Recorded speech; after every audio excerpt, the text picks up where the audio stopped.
Asher. Hello. Who is a transformational artist. That's and correct. She is the official photographer of Flaming Arrow Entertainment. Oh, let me Okay, go into that a little bit. Okay, I'm going to alter that and then I'm going to go back a little bit. But I'm one of the photographers. Okay.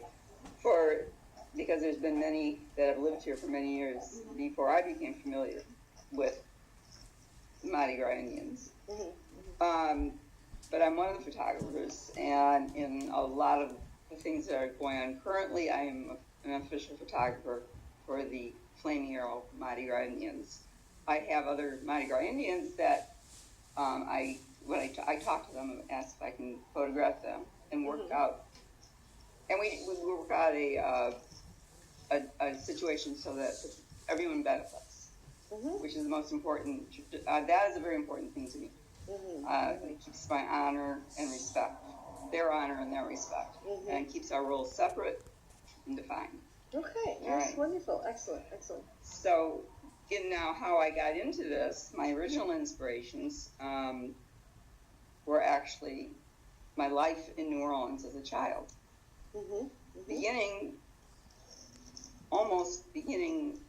with my grandfather and then pictures of my mother. And I saw, as a child, I was always feeling some kind of a spiritual connection with the city, even though my mother, we were living in Ohio at the time because my dad's dental practice was there. She was always bringing us back to her home, New Orleans. So it became my home, New Orleans, when I was 2 months old, back and forth. And my grandfather having come here in 1910, and the one who began Harry's hardware store on Rampart Street. And it was in the center of the city and surrounded by everything in the city. Surrounded by the culture. And I've met... Immersed in it from the get-go. Totally. And so that must have been all the spirit I was pulling inside me. Because I don't know anyone else in my family that has had that feeling, but I knew there was something going on inside me. And so my art started to become where I was taking my own heritage as a female Jewish woman and connecting it into my feelings and what I visioned, what I saw through my lens of my camera as the traditions of New Orleans. And they became very powerful. And after Katrina, I would say they exploded in my head. And everything, all my art, from that point on, was related to New Orleans. Up till then, it had included things that were botanical, it included other characters, things about other cities, but New Orleans took over. Okay, and basically because we're immersed in it from the get-go. When did your relationship with the Mardi Gras Indians begin? Probably beginning, or when did it start to really form? Somewhere and influence your art? 2009, 2010, because I started maybe sooner than that, probably 2008. I was going to areas in the city that I had never had a chance to explore before.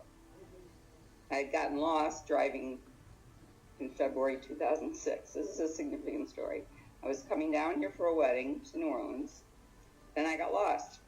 But by getting lost, and it was dark, I found myself lost over what I now know is the lower Ninth Ward on the Industrial Canal Bridge. And there was something in me that had made me want to keep going back to that place.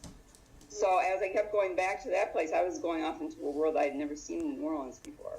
And that's the neighborhoods from the lower Ninth Ward all the way up to Canal Street was something that wasn't a big part of my life until then. That it became a big part of my life. And that's how the Mardi Gras Indians became part of it, because then I would see them on a Super Sunday, and with my camera, I would look at the pictures I took, and I was amazed by the suits. And the singing. The suits and the singing, possibly the singing more. But I realized that they were storytellers. Okay. So you acknowledged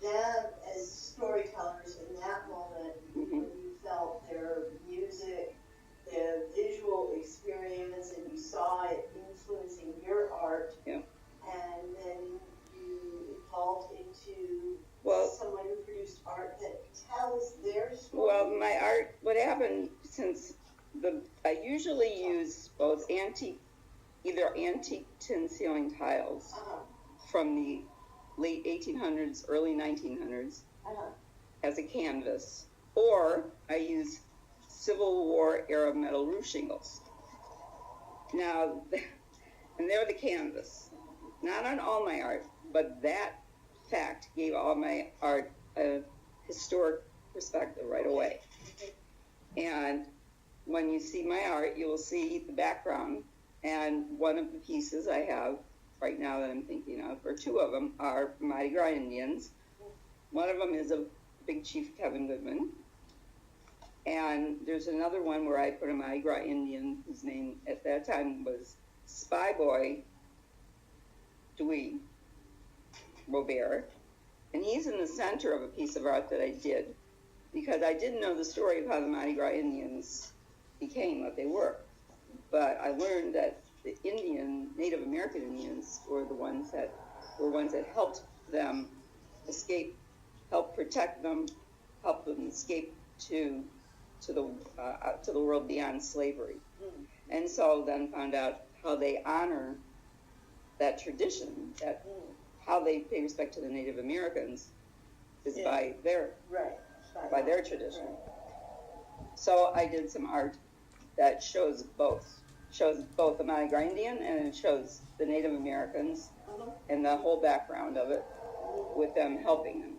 And tell me more about the materials that you use. The materials you use coincide with the materials that they use? Oh yes. Well, I use, when I was listening to Kevin tell his story, I use a lot of found objects, just like as the Indians did when they first started, and you use things you find on the ground, or you use things that come from your head. And that's what I did. I mean, I use a lot of found objects. A lot of someone else would think was debris to me and become something that'll fit in my art. I use bones from animals, and I'll use feathers. I'll use Mardi Gras beads that I found hanging in trees. I'll use lots of things that are found in nature, paper bark from other countries, driftwood. But these are all something God made, and so it's almost like I'm recycling them back into art. And that's what I've done with those tiles too. They're recycled back into art. So that's when I say transformational art, that's because that's what it is. I've transformed the original use of the materials, whatever it is, into art. Now that might have been a piece of broken jewelry, a bead or a feather that was flying around. But it could have just been trash, but someone else's trash is my treasure. Right, exactly. And over the years, I've accumulated a lot of treasures. And and then I realized my photography, especially when I was taking pictures of the Mardi Gras Indians, was so, it just popped out. And so my technique of how I will take a photograph and then paint on the photograph to make it pop, to make it really stand out. That's why I call it three-dimensional assemblage. So basically it's transformational, it's three-dimensional, and it's assemblage. And it tells the story. It tells the story. It tells